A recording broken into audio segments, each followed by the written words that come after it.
Estou dando continuidade ao meu testemunho. Nessa parte, eu irei revelar o que acontece no mundo espiritual, quando uma igreja intercede por uma alma perdida. Falarei sobre revelação, o segredo da oração, livramentos, possessões, manifestações demoníacas, libertação, autoridade e discernimento espiritual. Na década de 80, as orações das igrejas tinham tanto poder. Me lembro de quando era uma bruxa vidente, e conseguia ver o que se passava no mundo espiritual. Uma igreja estava orando por pessoas que os demônios estavam armando ciladas de mortes para levá-los, e esses demônios cavaram buracos espirituais por todos os caminhos que essas pessoas andavam, e os anjos fechavam essas covas da morte por causa da oração da igreja pelas vidas dessas pessoas. Eu vi muitos casos de pessoas que sofreram acidentes de carros, motos e ataques cardíacos, sofreram derrame e sobreviveram, pessoas que caíram de lugares altos e não morreram, algumas foram atropeladas, e outros levaram tiros e escaparam da morte, e os demônios me diziam que eram as orações das igrejas que livraram essas pessoas da morte, e Deus tinha dado uma chance para cada uma de se arrepender e aumentou os seus dias de vida na terra. Igreja, nada é sorte por escapar da morte e nem por acaso, isso é o amor de Deus por essas vidas, e o amor dos que intercedem por elas. Deus usa os seus servos para falarem com essas almas, alertando-os sobre os seus caminhos da perdição. Quando uma alma vai para o inferno, não foi por falta de aviso e nem por falta de oportunidade. Deus até tem acrescentado os dias de vidas dessas pessoas, para dar tempo de eles entregarem as suas vidas. Livramento de morte essas pessoas tiveram, ganhando mais uma chance de analisarem as suas vidas e se converterem, e desperdiçam essa oportunidade, e quando morrem vão para o inferno, e se lamentam da chance perdida. Dentro do mundo do ocultismo, irei revelar o que acontece quando um demônio entra em uma dessas igrejas intercessoras. Os demônios não gostam de se manifestarem em crentes, para conservarem a falsa aparência cristã. É nesse momento que o pastor tem que ter o discernimento de espírito. Nem sempre o silêncio de uma pessoa na hora da oração significa que está tudo bem. O silêncio não significa que o demônio foi embora. Ele se oculta e tem que ser expelido da pessoa possuída. É preciso saber identificar esses demônios silenciosos para que a pessoa não volte oprimida para o seu lar. Não estou dizendo que a oração não tem efeito, mas existem níveis de orações mais fortes do que a outra. Depende de quem está orando, e da vida santificada que ele leva. A obediência faz a oração ser eficaz. O crente que tem intimidade com Deus sempre vai ter uma oração mais forte do que aqueles que têm pouca intimidade. Alguns demônios, ao sentirem a presença de Deus, se agitam e querem reagir atacando. Eles tentam agredir as pessoas e quem está orando, e podem quebrar as cadeiras e os aparelhos da igreja, e tem que ter autoridade para neutralizá-los, e assim evitar que esses demônios causem prejuízos. Outros demônios são mais espertos, e ficam em silêncio dentro das igrejas, passando uma imagem de que tudo está normal. E quando tem um homem de muita autoridade espiritual, eles não podem resistir. As suas resistências duram pouco tempo, e são obrigados a se manifestarem. Mateus 5 versículo 6. O homem gadareno, ao chegar perto de Jesus, não resistiu e caiu de joelhos. Jesus não os invocou e não os chamou. A legião reconheceu a sua autoridade e não se escondeu, pedindo para não mandar eles para outro lugar. A palavra de quem é ungido pode expulsar, e até mandar os demônios para qualquer lugar. Os demônios não têm força contra um homem ungido pelo próprio Deus, e são subjugados pelos homens de Deus. O nível de uma manifestação demoníaca pode indicar que a pessoa pode estar em perigo, ou que tudo está sob o controle. Tem demônio que a sua manifestação é tão forte que não mata, e tem aqueles que matam a pessoa possuída fazendo o coração parar, ou sufocam os pulmões. Se não tiver um homem ungido para expulsar um demônio violento ou uma legião terrível, a pessoa morre. Demônios violentos não são aqueles que se manifestam e agridem pessoas e quebram todas as coisas que estão em suas frentes. Pelo contrário, tem pessoas que vivem anos com esses demônios hospedados em seus corpos. Demônios violentos são aqueles que, quando se manifestam em corpos, causam dores internas nos órgãos e apertam até dar hemorragias ou fazem a pessoa se mutilar, cortar os pulsos ou cortar o seu corpo todo, e até levar ao suicídio. Quando esses demônios vêm para se manifestarem, já é para causarem o mal, como matar a pessoa sufocando-a até a morte, ou deixar uma enfermidade terrível ao entrar em um corpo. Eu afirmo que não é a especialidade desses demônios morar em corpos. Por causa do seu grau de crueldade de manifestação, eles têm nojo de entrarem em corpos humanos por serem feitos de barro. Eles se sentem tão superiores, e não gostam de passarem por essa humilhação. Essa é a razão deles entrarem em corpos só para matarem, e odeiam o rosto das pessoas por lembrarem de Deus. Eles deixam o trabalho de entrarem nos corpos para os demônios inferiores. Esses demônios não são de morar em corpos. Eles trabalham fora dos corpos juntos com os demônios hospedeiros, que são mais fracos. Esses sim, podem ficar nos corpos. Esses demônios hospedeiros só conseguem fazer alguma coisa na pessoa estando nelas para poderem controlar. Eles não têm a mesma inteligência dos outros em agir fora dos corpos. Por isso eu digo que existem graus de hierarquia, em que cada um faz o seu papel no mundo espiritual. Os demônios hospedeiros são iguais a um dono de um cachorro, que ao colocar em uma coleira conseguem dominar. Sem ela o cachorro fica livre. Eles só conseguem fazer alguma coisa dentro dos corpos das pessoas porque ali conseguem controlar.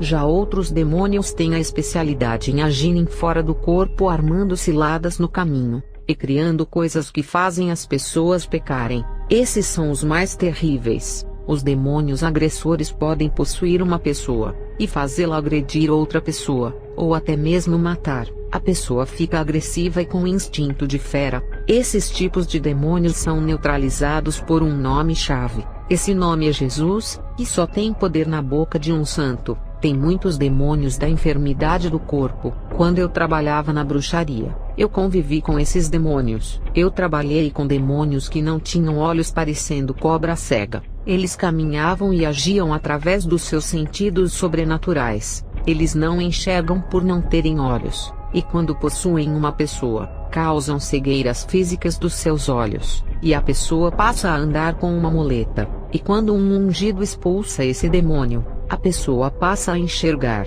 Eu convivi com demônios que não tinham bocas, e quando possuíam uma pessoa, ela perdia a voz e não conseguia mais falar, ficando muda. Esses demônios parecem aqueles espantalhos que não têm boca, e quando o ungido expulsa eles, a pessoa volta a falar. Lucas 11, versículo 14. E estava ele expulsando um demônio, o qual era mudo. E aconteceu que, saindo o demônio, o mudo falou, e maravilhou-se a multidão. Mateus 12, versículo 22. Trouxeram-lhe então um endemoninhado cego e mudo, e ele o curou, de modo que o mudo falava e via. Nem sempre são doenças naturais. Os demônios que possuem as pessoas causam isso, e se for algum demônio que tem alguma deficiência em seu corpo, ao possuir uma pessoa, passará as suas características para ela, deixando-a deficiente também. No mundo espiritual, quando dois corpos se unem e se tornam um só, isso funciona no casamento do homem com uma mulher, do cristão com Jesus, ao obedecer a palavra e viver em santidade. A presença do Espírito Santo na vida de um cristão é a prova dessa união. Isso vale quando um demônio entra no corpo através do pecado. O possuído e o possuidor passam a ser um corpo só, como um casamento, e toda a natureza demoníaca é passada para a pessoa. Toda a personalidade a pessoa herda, e se o demônio for paralítico, a pessoa possuída passa a ser por se tornar o mesmo corpo carnal. Eu já vi demônios que se arrastavam pelo chão igual a lesmas por não terem pernas, e conheci os demônios surdos que não têm ouvidos. Eles, quando possuem, deixam as pessoas surdas. Tem pastores que oram por todas as pessoas impondo as mãos, querendo que algum espírito se manifeste, e às vezes ficam procurando demônios em pessoas que não têm discernimento nenhum em saber quais são as pessoas que têm demônios, e ficam procurando em todos da igreja impondo as mãos nas cabeças. Pastores que não conseguem discernir uma pessoa que tem demônio de uma que não tem, através das presenças malignas. e o Espírito Santo não revela para ele as pessoas que têm demônio. Esses são alguns pastores que não conhecem nada de possessão. Eles forçam as manifestações e chamam os demônios invocando esses espíritos para se manifestarem. E se aquela pessoa não tem demônio, e se tiver alguma legalidade em sua vida, os demônios que são invocados através do pastor entram. O espírito maligno pode estar em outro lugar bem distante, e quando ouve alguém o invocar, ele vai ouvir e vai vir. Chamar espíritos malignos em uma igreja não é autoridade, mas invocação. Na feitiçaria as bruxas invocavam, e os espíritos malignos vinham. No espiritismo do candomblé, eles chamam e mandam embora. Isso não é autoridade. Na linha kardecista, eles invocam esses espíritos malignos e eles vêm de várias formas. No candomblé, eles se apresentam na forma de guias, e no kardecismo, eles se apresentam na forma de pessoas que já morreram. Invocar eles não é o problema, eles vêm mesmo. Até uma criança se chamar eles vêm. Olha a brincadeira que surgiu nos Estados Unidos, onde as crianças chamavam o espírito de Charlie para mover o lápis e acontecia. Invocar demônios na igreja para entrar no corpo da pessoa e se manifestar não é o problema. Eu quero ver ter autoridade para o tirar depois e não deixar ele o enganar, porque esses espíritos ficam em silêncio dentro da pessoa passando a impressão de que foram embora. Nesses lugares de espiritismo ou em algumas igrejas, eles invocam mas não expulsam, e nas igrejas tem que expulsar igual Jesus fez, e não invocar igual essas casas de magias. Pastores oram por pessoas que não têm demônios, e invocam esses espíritos malignos para se manifestarem, e eles não irão querer sair. E se essa pessoa tiver em pecado, o espírito maligno irá possuir através da legalidade do pecado. Qual é o problema dessas invocações de chamarem os demônios para possuírem uma pessoa? Os pastores que invocam não têm autoridade para expulsar o silêncio do demônio, ou se a pessoa voltar à normalidade, significa que ele saiu e deixou o corpo livre. Isso é uma forma de enganar o pastor, e ele pensa que está abalando e continua com essas práticas de invocação, e o demônio ao ocupar aquele corpo vai querer morar, e só vai sair na autoridade espiritual de um homem de Deus, porque quando eles entram no corpo, gostam de assumir o controle da vida das pessoas. Invocar é fácil, expulsar é para quem tem autoridade. Chamar demônios para possuir uma pessoa na igreja, qualquer bruxa ou feiticeiro faz, mas eles não podem expulsar, e fazem um acordo para os espíritos enganadores se retirarem por um momento das pessoas, mas o domínio da vida delas está sobre as suas mãos, porque as bruxas e os bruxos não podem expulsar demônios, porque Satanás não tem o seu reino dividido, eles não podem lutar contra eles mesmos. Esse negócio de que Pai de Santo liberta as pessoas possuídas é um engano. Feiticeiros que expulsam os demônios de um corpo não existem. Quando era uma bruxa eu tirava espíritos malignos do corpo de uma pessoa, e ela ficava normal. A manifestação demoníaca deixava de acontecer, e a pessoa voltava à consciência parecendo ter ficado livre. E quando isso acontecia, a gente pensava que a nossa religião era verdadeira por causa de uma falsa autoridade. E todas as religiões do ocultismo os demônios fazem pensar que os praticantes têm essas autoridades. Os demônios até dão força no campo da magia que é para a bruxa ter poder. Para a maçonaria, os demônios dão poder financeiro. E em cada religião tem os seus adeptos que pensam que é o caminho a ser seguido. As religiões do ocultismo oferecem muitas vantagens no mundo espiritual, e por causa disso ninguém quer deixar essas práticas.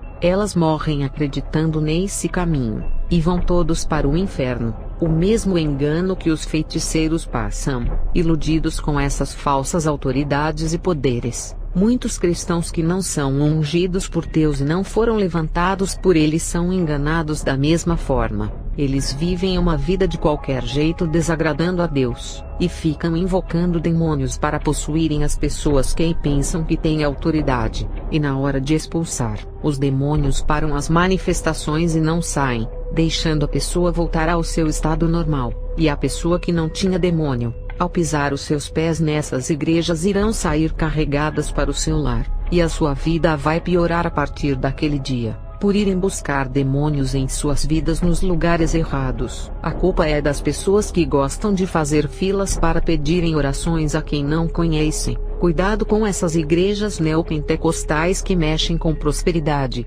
quebra das maldições e sexta-feira da libertação, e das igrejas pentecostais também que mexem com libertação e o pastor não está preparado para isso, ou não foi chamado para esse trabalho. Os ungidos de Deus não ficam procurando demônios em todas as pessoas da igreja impondo as mãos. O Espírito Santo revela quais são as pessoas que estão possuídas e guiará o homem de Deus até as pessoas que precisam de oração. Os ungidos de Deus não fazem essas coisas sem direção, e não forçam manifestações. Se alguém tiver demônio, irá se manifestar através da presença de Deus, sem precisar chamar nomes de entidades invocando-os iguais aos centros espíritas. Tem igrejas que são verdadeiros centros espíritas de invocações, e outras são candomblé disfarçadas de igrejas, e tem um monte de acessórios de plásticos, pedras e ferros ungidos, rosas, arrudas e outras plantas ungidas.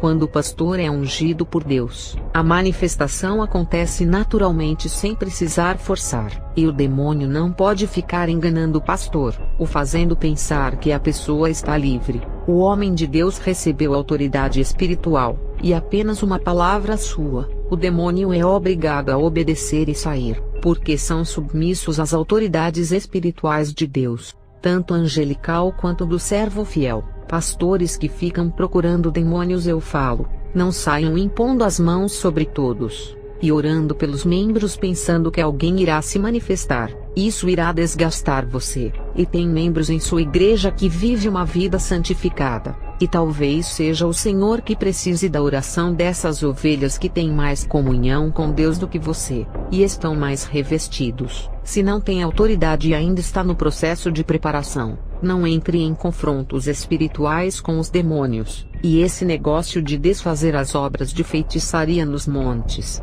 nas matas ou encruzilhadas fazendo orações pelas pessoas que têm os seus nomes escritos ali, eu dou um conselho para você: se não for liberto, não entre nesse campo de batalha. Os demônios que foram envolvidos nesses trabalhos podem tocar em sua vida. Eles podem tocar em sua vida material, conjugal, sentimental ou colocar uma depressão, e até enfermidades em seu corpo. Tem crentes que até faleceram, porque o espírito da morte que estava nas oferendas de magia negra se revoltou contra esses crentes que tentaram comprar a briga da pessoa, e a morte que era para a pessoa passou a ser do crente que estava despreparado e com a sua vida cheia de pecados. Pecados abrem legalidade, e os crentes que não foram levantados por Deus, ao entrarem em contato com oferendas de rituais, são até possuídos por terem as suas casas vazias e cheias de aberturas espirituais. Os crentes vazios de Deus não estão livres de isso acontecer. A santidade é importante porque fecha as legalidades de possessão demoníacas. Quando eu era bruxa, eu fui a uma igreja neopentecostal. O bispo colocou as mãos sobre a cabeça de uma mulher e expulsou os demônios, e eles saíram do corpo da mulher e entraram no dele. Primeiro ele invocou todas as legiões que estavam na família dela e em sua casa, e depois tentou expulsar. O bispo, sem experiência no mundo espiritual, aprendeu assim de forma errada, e aqueles demônios que entraram na vida daquele bispo irão manipulá-lo, enganar e ainda destruírem a sua vida e levá-lo ao inferno. No mundo espiritual somos casas espirituais, e temos que fechar as fendas das paredes, pequenos buracos de entradas que dão acessos à legalidade. Uma casa cheia de frestas, se não for fechada com concretos, insetos venenosos, ratos, cobras, escorpiões e aranhas irão entrar, e se você não reformar a sua casa, os insetos não irão deixar de entrar. Deixe a porta da sua casa aberta e durma para ver o que acontece. É claro que o ladrão irá entrar e saquear. Quem estiver preparado e entrou para o campo da libertação e não tem experiência, fica a dica: assuma o controle da situação. Quando a pessoa tem uma manifestação violenta, para que não machuque as pessoas da igreja, e também não deixe que o demônio que possuiu a pessoa venha machucar o corpo dela, e não tente segurar a pessoa possuída só com as forças dos seus braços. Segure com a ajuda dos obreiros. Uma palavra de poder pode neutralizar o demônio e prendê-lo dentro do corpo da pessoa. e a pessoa possuída fica sem fazer nada e não poderá machucar ninguém. O homem de Deus tem que ter autoridade sobre esses espíritos malignos. Na hora da manifestação, seja uma pessoa moderada e objetiva. Não deixe a empolgação ou seu impulso emocional humilhar a pessoa possuída, vindo a machucar o corpo dela. Você não está agredindo o demônio puxando o cabelo da pessoa, apertando seu braço e deixando-a cair ao chão, batendo a sua cabeça. Existem maneiras de atacar um espírito maligno, ferindo com a autoridade das palavras da Bíblia que sai da sua boca, e com as suas mãos que saem fogo. Não demore em expulsar os demônios que estão dentro do corpo de uma pessoa que foi manifestada. A legião pode matar, e o demônio feroz que não é comum entrar na pessoa, ao se manifestar nela pode matá-la em questão de minutos. E quando os demônios são fortes em manifestações, se demorarem a expulsar, eles podem matar a pessoa fazendo seu coração parar. Teve um caso de um pastor, que demorou em expulsar o demônio e deixou a mulher agonizando no chão. O demônio sabia que o pastor tinha autoridade em expulsá-lo, e com grande ira apertou o coração da pessoa, e ela morreu de ataque cardíaco fulminante. A demora do pastor custou a vida daquela mulher que morreu jovem, e o demônio teve tempo de matar, e ainda levar a alma dela para o inferno por não se libertar dele. Existe um grupo de demônios que são tão furiosos, que quando estão sendo confrontados pelos ungidos de Deus, tentam matar a pessoa antes de serem expulsos. Esse grupo de demônios fecham as vias respiratórias ou causam infartos nas pessoas. Eles têm a intenção de matar antes de abandonarem o corpo, e são vingativos por serem desafiados e humilhados. Quem trabalha com libertação, precisa ser rápido e expulsar um demônio desse tipo, antes que eles causem danos no corpo da pessoa. Não são todos os demônios que são agressivos assim de matar a pessoa, depende do grupo que eles pertencem. A demora de expulsar, acaba oprimindo a pessoa que está caída ao chão. Eu já caí manifestada quando eu era bruxa e sei o que estou dizendo, mas quando tiravam os demônios de mim,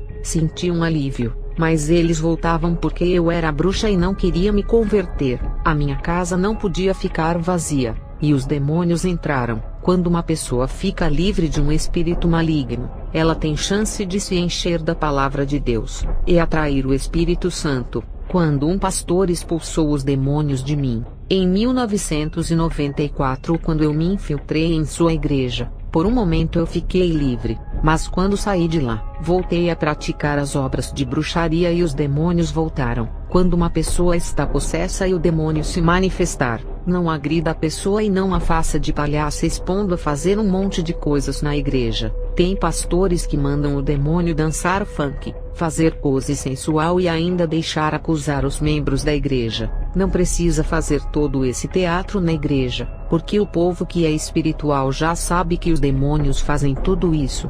E quem passa por ridículo é a pessoa na frente do povo inteiro, não o demônio que a está controlando. Os demônios adoram humilhar as pessoas que eles possuem sem estar dentro da igreja. E quando os demônios estão dentro da igreja, querem se aparecer chamando atenção para si, fazendo a pessoa possuída dançar, andar de quatro patas e ficar com um comportamento estranho. Eles humilham as pessoas no meio da congregação. Tem pessoas que no outro dia acordam machucadas, porque o pastor demorou a expulsar, porque o pastor tratou a pessoa como se fosse o próprio demônio. Lembre-se de que é uma pessoa cativa que precisa ser liberta e está possuída. Não deixe o demônio ficar fazendo o que quiser com o corpo da pessoa e jogar ela no chão. Eles gostam de maltratar. No livro de Mateus 17, versículo 14 a 21, um homem se aproximou de Jesus e disse para ele ter misericórdia do seu filho por estar sofrendo muito.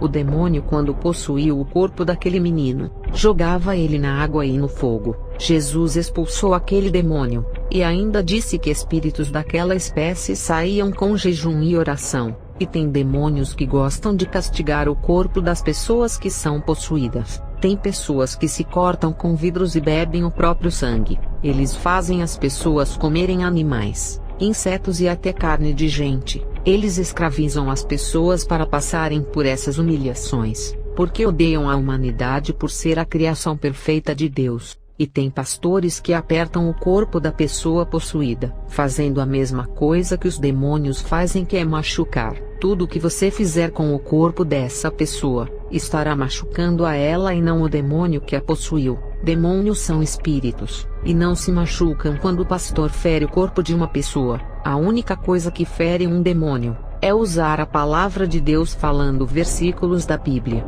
A palavra de Deus é uma espada que fere qualquer espírito maligno, e tem pastores que deixam os demônios fazerem aquele teatro com a pessoa, e ainda gravam em vídeo e colocam no YouTube, e quem vai ficar alegre é o demônio que gosta de se aparecer, e deixa o seu teatro famoso na internet. E o que a pessoa possuída irá ganhar com isso? A sua humilhação nas redes sociais. Eu não trabalho com libertação, mas conheço essa área, porque quando eu era bruxa, eu confrontei muitos pastores que trabalhavam com libertação. Eu, por conhecer o mundo espiritual, tive muito entendimento nessa área de libertação. Eu não sou dessa área, mas no começo de minha conversão, eu conheci um grupo de irmãs que trabalhavam nessa área. Essas mulheres faziam coisas que nenhum homem fazia, mulheres valentes que Deus levantou. Quando faltavam homens para a obra de Deus ou não tinha crente santificado, Deus levantou mulheres provando que não faz diferença entre o masculino e o feminino.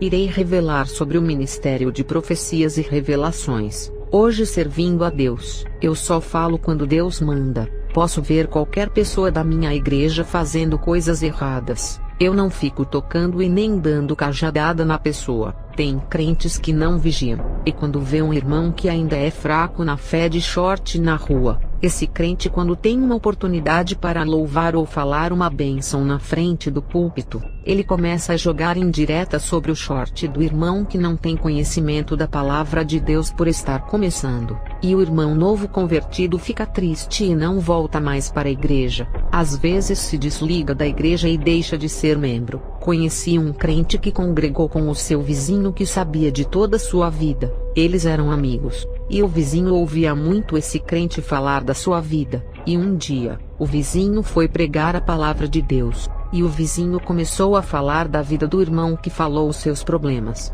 E ele pegou a parte negativa desse irmão e usou versículos para repreendê-lo. A igreja pensou que era uma pregação normal, e o irmão que considerava sua amizade saiu muito triste da igreja ao ouvir a sua vida sendo falada no púlpito e se desviou. Esse irmão ficou 2 anos sem congregar, não pisou os pés em nenhuma igreja. Um dia, ele sentiu saudades do seu ministério e foi visitar, e no outro dia, ele estava bebendo no bar e o povo da igreja passaram às 18 horas e viram ele. O povo pensou que ele iria retornar à igreja, e quando viram no bar, a fofoca e falatórios saíram deles, e ele ouviu todos os comentários negativos ao seu respeito vindo do povo da igreja. E esse rapaz, que tinha planos de se reconciliar na outra semana e voltar a ser membro da igreja que ele saiu, esse rapaz ficou tão irado que nunca mais pisou os seus pés na igreja, e o seu desejo de se tornar um pregador desapareceu.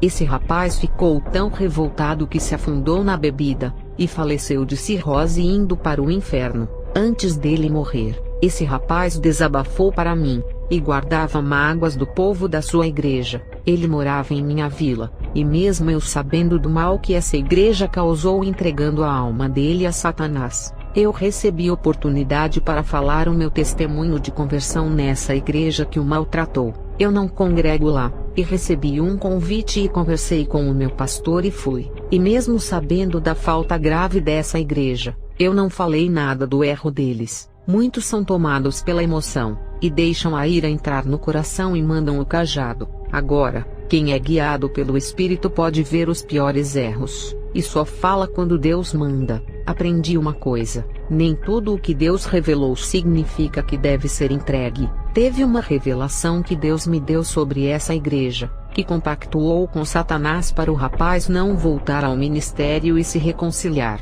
A revelação foi que esse rapaz estava se afundando em areia movediça, e os crentes passavam perto dele, ignoravam os seus gritos de socorro e atiravam pedras nele, e quem tentava pegar nas mãos dele e puxá-lo daquela areia movediça, eram os ímpios que tentavam puxá-lo dali, e foram vários conselhos bons que deram. Isso foi mostrado em visão. E quando abri a palavra, saiu na passagem do bom samaritano, que relata que ninguém da casa de Israel teve coragem de cuidar do homem ferido. Eles passavam perto do moribundo e ignoravam a sua dor. E o bom samaritano, que não conhecia as leis de Deus e não era da casa de Israel, foi o único que parou no meio do caminho e cuidou do homem ferido. Mesmo Deus me revelando, ele disse: Não é o tempo de entregar essa revelação. No tempo certo irá falar. Porque se entregar agora, eles irão pensar que está revoltada com a morte do rapaz e está irada com eles. E quando se passou 1 ano da morte do rapaz, a igreja a tinha esquecido, e Deus me mandou visitar lá, e ao receber uma oportunidade, eu passei a revelação e muitos choraram porque sabiam da gravidade que fizeram, e hoje as igrejas estão piores. O povo julga muito, e acusa os que estão fracos, mas na hora de abraçar a causa e cuidar das feridas não fazem. A estratégia de trazer para a igreja é recuperar a alma, e tem aqueles que não querem recuperar ninguém. Agora, meter a língua todos fazem, e acabam de matar espiritualmente de vez a pessoa. E se a pessoa tinha um pequeno desejo no coração de retornar à igreja, aquele desejo morre com as pedradas. Já teve revelações e profecias negativas que se eu entregasse para alguém, iria causar confusões. Deus me revelou da traição de um pastor que não era fiel à sua esposa. Se eu falasse para ele, iria tentar me matar, porque iria temer que eu destruísse o seu ministério pastoral. Se eu falasse para sua esposa, iria discutir feio com o pastor, deixando-o com ódio que acabaria matando a sua mulher. O Senhor me mostrou o resultado final desse desfecho. Eu chamei de profecia da morte. O coração do pastor era de fera, e não iria entender que Deus estava cobrando santidade na sua vida conjugal. E Deus falou assim: Guarda para você essa profecia, e somente ore pelo casal. Nem tudo é para ser entregue, e tem crentes que entregam e causam confusão, recebem a revelação, e não perguntam para Deus se podem falar ou não, e já chegam direto na pessoa e passam. Deus me proibiu de orar por um homem enfermo para ele receber a cura. Esse homem estava de cama por sofrer uma paralisia nas pernas por causa de um acidente de moto, e os familiares me chamaram para eu orar, e Deus disse: Não vá, porque não irei curá-lo. Eu perguntei ao Senhor o porquê ele não queria curar aquele homem e o levantar daquela cama, e o Senhor me disse: Eu quero curar a alma dele que é maligna. Ele não quer se converter de suas maldades e não irá me agradecer pela cura. Se ele se levantar daquela cama, irá matar um homem inocente, e a morte desse homem causará dor em sua família, e ele deixará 3 filhos ainda crianças que no futuro, com a morte do seu pai, irão crescer revoltados. Um deles irá cair no vício da bebida alcoólica, e outro irá se tornar traficante, matará pessoas e será morto por outro homem. Se eu curar esse rapaz, ele irá matar esse homem, pai dessas crianças, por causa de uma discussão fútil, e a morte desse pai causará depressão em sua esposa, e essas crianças passarão fome por depender desse pai. Dessas 3 crianças, uma delas eu tenho promessa, e quando ficar adulta, eu irei levantá-la para fazer a minha obra. Com a morte do seu pai, essa criança não terá uma estrutura familiar financeira, que no futuro pode dificultar a minha realização ministerial nessa vida. Eu não quero que ele mate esse pobre homem de coração bom, que cuida da sua família com amor. Eu não irei curar aquele rapaz, e só se levantará daquela cama para uma cadeira de rodas, e a cadeira de rodas o manterá preso para não cometer as suas maldades. A fera, para não esmagar uma ovelha, tem que mantê-la presa, porque esse é o único jeito de poupar a vida de um carneiro. Eu não quis entender o porquê Deus se negou em curar aquele rapaz. Esse foi o meu erro, porque Deus sabe o que faz, e está no controle de toda a situação. Não tente entender Deus, e não questione aquilo que Ele não quer fazer, e não duvide do seu amor quando Ele disser: Eu não vou fazer.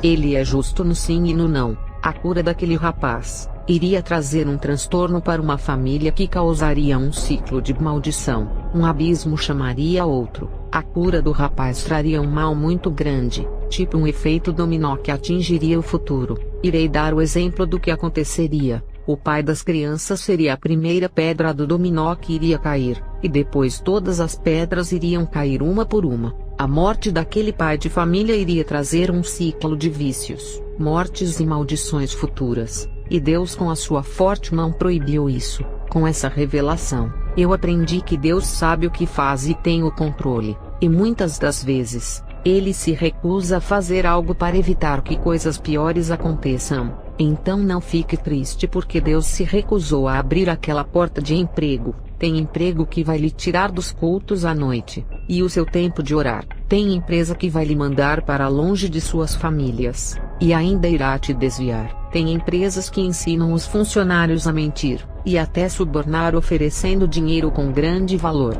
e até os patrões oferecem cargos altos com um salário alto para corromper o seu coração. Não fique triste quando Deus disser não para você. Se ele se recusa em dar aquela esposa ou esposo que tanto pediu a Deus, ele olha lá na frente e vê que o casamento vai ser uma guerra, um irá causar dor no outro, e terá sofrimento. Ele enxerga o divórcio lá na frente, traição do casal e uma família sem estrutura, e as crianças morando com a mãe, sem ter o amor do seu pai ao lado que deixou a família. Quando Deus disser que não irá te dar isso, aprenda a compreender a sua vontade, porque ele sabe o que é melhor para você. A respeito dele não ter curado o rapaz, saiba que ele tem o prazer de curar as pessoas, e deixou os dons do Espírito Santo para serem usados em benefício das pessoas. O dom da cura, ele deixou para curar os doentes. O Senhor presenteou a igreja com os seus dons, e teve algumas vezes que eu orei a Deus pedindo uma bênção,